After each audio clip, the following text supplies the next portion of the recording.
Hey, what is up, nation? In this session, I'm going to be showing you how to make objects solid in SketchUp.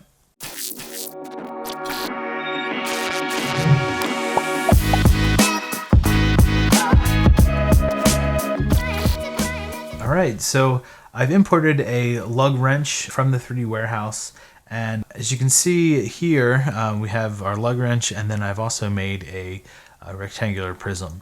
For whatever reason, let's say you wanted to subtract this rectangular prism from the lug wrench. If I use my Boolean operations up here, the solid tools, and I want to subtract this first shape, you can see that there's a little 1 next to my arrow key. If I select that and then go to select my second shape, which is the lug wrench, it says not a solid. So what we need to do if we wanted to do that operation is we need to actually make this a solid. Now there's a few different aspects that you need to be careful of when you're doing or trying to make solids. The first thing is you need to make sure that whatever geometry you're trying to make a solid is actually a group. So here you can see that this is a group, but if it wasn't a group, you can see when I try to select it, it gives me the area, but I won't be able to perform any sort of Boolean operations with this. So we're good there on the having it a group part.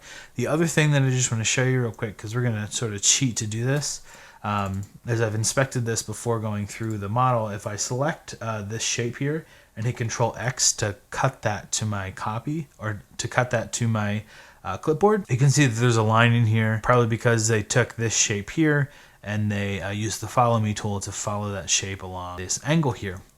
So this is the kind of geometry or line work that you can't have in a group. It won't recognize the shape as being a solid.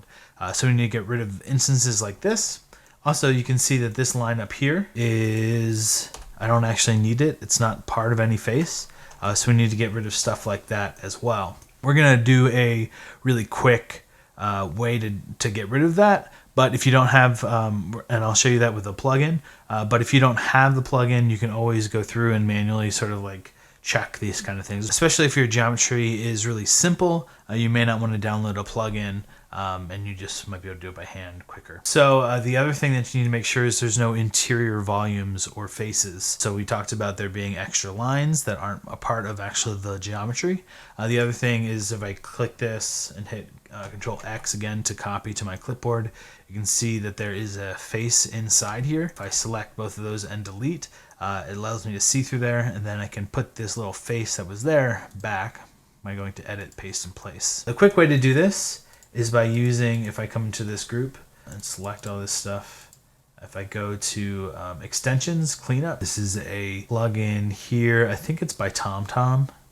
If you just search Cleanup in the 3D warehouse, it'll bring this up. If I just do that, it'll allow me to do Selected.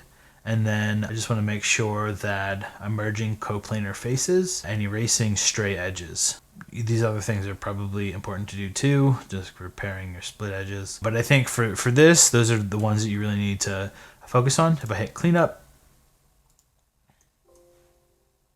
because we did some of that stuff manually, let me go back and undo some of it just to show you how this stuff works. So if I select all of this, extensions, cleanup, clean, and then the settings, you can see it performed 14 operations. One of those was that line there. And then if I get rid of this, you can see there's no interior line.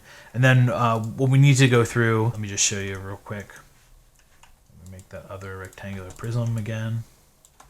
Okay, so those are intersecting, make this a group. Subtract, this still is not a solid. So if we come into here, we just need to do what we did before again. What this looks like. Okay.